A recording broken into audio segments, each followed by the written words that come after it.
점점 분위기 좋아집니다. 코스피가 0.6% 상승, 코스닥도 상승 전환됐고요. 수급적으로도 거래소에서 외국인과 기관 수급이 점차 나아지고 있습니다. 외국인 아직 팔기는 하는데 코스피, 코스닥 나란히 매물을 줄여 나가면서 이 정도 수순대로면은 좀 한두 시간 내에 매수 전환 되지 않을까라는 기대도 함께 해봅니다. 그렇다면 오늘장 어떤 종목을 조금 더 관심 갖고 봐야 될지 눈치 보기 장세다, 종목 장세다 얘기들 많이 하는데요. 그래서 종목 준비했습니다. 6종목 점상 시크릿 미리 보기. 오늘 글로원 파트너스 이성웅 이사 만나보겠습니다. 종목들이 반응하는 시장입니다. 장 초반에는 약간의 매도가 나오면서 시장 조정이 보합권까지 수반이 되었었는데 지금은 플러스권으로 좀 확장을 하는 모습 우리가 지수를 통해서도 확인을 하실 수가 있겠습니다. 첫 번째로는 KINX입니다. 서버 업체 또는 데이터 센터 업체들 같은 경우가 증설을 단행한다라는 예고를 공시를 통해서 하고 그 증설이 가동 가능한 시기 때는 미리 데이터 센터에 입점할 기업들을 받아놓고 진행을 하다 보니까 실적이 한 분기, 두 분기 정도 시차를 두고는 본격적으로 발생을 하게 됩니다. KINX 같은 경우는 과천 데이터 센터 증설을 공시를 통해서 미리 예고를 했었고 그 실적분 같은 경우가 가동이 이제 3분기부터 시작이 되고 실적분은 한 분기, 두 분기 시차를 두고 본격적으로 반영이 될 거다 보니까 우리가 매출 증대 요인이 존재를 합니다. 그래서 KINX 같은 경우는 대량 거래가 발생하는 시점을 확인을 해야 되겠지만은 관심 종목에 넣고 흐름을 살펴보시면 된다라는 말씀을 종목을 통해서 드립니다. 핵심은 매출 증대 요인이 있을 때 증설을 단행하는 기업들 같은 경우는 그 가동 시기에 시차를 두고 한두 분기 시차를 두고 실적에 반영된다라는 점입니다. 두 번째로는 SND입니다. 그 불닭볶음면 관련해서 그다음에 라면과 관련된 일반적인 스프 외 소스 같은 경우를 만드는 회사고 삼양식품에 소스 원료를 납품을 합니다.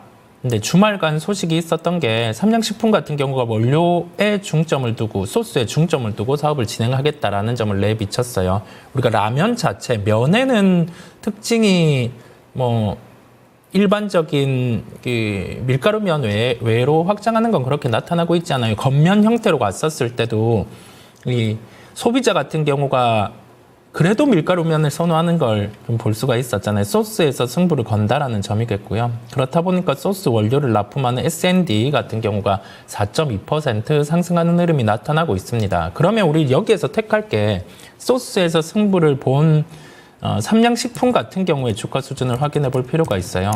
수출 기업이다 보니까 원달러 환율이 떨어졌던 점, 그 다음에 물류비 관련해서 오른 요소가 있는 점이 3분기 실적에는 반영이 돼서 눈으로 보기에는 예상치를 부합 또는 살짝 하회하는 정도의 실적이 나타날 수 있는데 가격적으로 50만 원 초반대에서는 충분히 매수를 해볼 수 있다는 말씀을 드립니다. 이렇게 연결해서 종목을 한번 보시면 되겠고 앞단에서 그 식품주면 식품주 중에 탑픽주가 끌고 가는 사업의 방향성에 낙수 효과가 있는 기업을 체크하는 게 포인트라는 점을 말씀드립니다. 세 번째로는 하이브입니다. 오늘은 3% 정도 상승한 19만 4,900원에 거래가 되고 있습니다. 엔터 쪽은 음원 출시, 그 다음에 콘서트 개최, 이게 주 수입원이에요. 음원 같은 경우는 평이하게 기업들의 이렇게 라인업들이 발표했을 때 중국 쪽이 한번 빠지는 요소가 있었다 보니까 그랬는데 이제는 평균치를 회복하는 모습이고요. 콘서트 같은 경우는 돔 투어를 돌 수 있는 라인업을 많이 보유한 기업들 같은 경우가 마진적인 측면에서 일반 콘서트보다는 20% 정도 더 발생을 합니다. 그래서 하이브는 일본 음원 차트 안에서도 랭크가 된 게 라인업이 음원 발표하면 다 랭크업이 돼요. 그래서 글로벌적으로도 충분히 포텐이 터질 수 있는, 그 다음에 돔투어를 돌 수 있는 라인업 같은 경우를 보유하고 있다는 말씀을 드리고, 거기 더해져서 일반적인 엔터 사업에서 플러스 알파 요인인 거죠. 신사업을 진행했을 때 이게 수익에 대한 추정치가 올라갈 수 있는 사항이 있다라고 하면 그만큼 주가는 그 기대를 맞춰서 올라가기 마련입니다. 하반기에 위버스 플랫폼 수익화를 공식화했고 이걸 발표를 한다라고 하면 기본적으로 한 1,000억 정도 영업이익은 더해질 수 있는 체력과 함께 내년에는 BTS 컴백 같은 경우도 예정이 되어 있습니다. 그래서 내년 하반기에 갔을 때는 돔 투어를 BTS 중심으로 돌 수 있는 체력이 되는 거죠. 그렇다 보니까 하이브는 여전히 관심을 가지고 살펴봐야 된다라는 말씀을 드립니다. 다음으로는 LIG 넥스원입니다. 방산주들 같은 경우가 오늘 장 초반에 변동성이 있기는 한데 그 점을 딛고 신고가를 나타내는 모습이고요.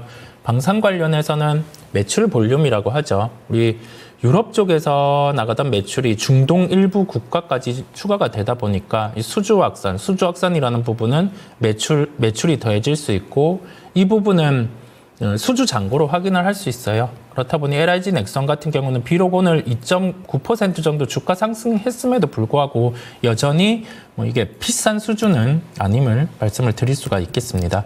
다음으로는 LG 이노텍입니다. 애플이 신작 발표를 했고 그리고 나서 중국 쪽 같은 경우에서 판매 부진에 대한 부분을 예상을 했는데 실제 데이터를 열어보니까 예상치보다는 20% 정도 더 팔리고 있음을 확인을 했습니다. 그렇다 보니 밸류 체인 종목들이죠. LG 이노텍, BH, 자화전자 이런 쪽의 종목들이 강한 상황이고요. 오늘은 5% 상승한 흐름이 나타나고 있어요. 애플 밸류 체인 종목도 볼 필요는 있지만 애플이 이제 신고가 도달 직전입니다. 인텔리전스를 탑재해 주는 결과가 판매량으로 는다라고 하면 애플 같은 경우는 무난히 신고가가 갈 수 있겠고 그러면 연결해서 소프트웨어 기업들 같은 경우도 관심을 가지시면 되겠습니다. 마지막으로는 대한항공입니다.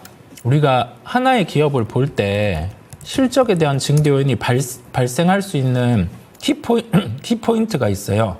그 키포인트는 비용일 수도 있겠고요. 수요가 더해지면 가장 좋겠고요. 근데 대한항공 같은 경우는 유가가 하락을 할 때 비용 절감에 대한 부분이 있다 보니 주가는 1.3% 상승한 23,450원에 거래가 되는 모습이에요.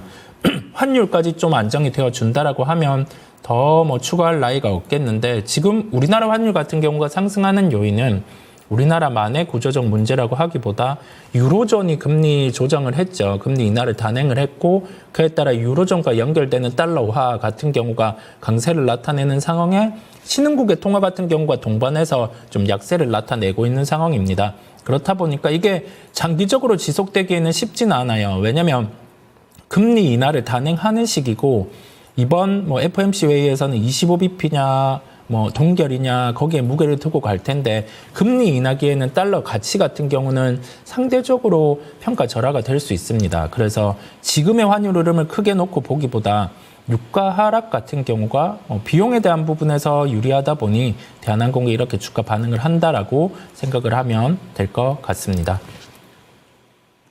여기까지입니다. 미리 보기였고요. 점상 시크릿 본편 잠시 후 10시부터 유튜브 토마토 증권통 채널에서 함께 하실 수 있습니다. 이번 주는 실적 발표가 대거 나오는데 여기에서 우리가 주목할 만한 실적 시즌 1등주를 이 시간 알려드린다고 하네요. 그리고 오늘 넥스틸 급등하고 있죠. 대형그룹 프로젝트 순항하고 있습니다. 이런 가운데 납품 소식 나오면서 강세 흐름을 보여주고 있는데 매수 가능한 종목 또 있을까요? 대형그룹 프로젝트 그리고 또 정부발 모멘텀 있는 원전주 오늘 강한데 이 부분도 조명해 보겠습니다. 궁금하신 분들 많이 찾아주세요. 지금까지 다양한 투자 판단에 대한 도움 말씀드렸습니다. 종목의 상승 하락을 보장하지는 않습니다. 오늘도 성운 투자하세요. 고맙습니다.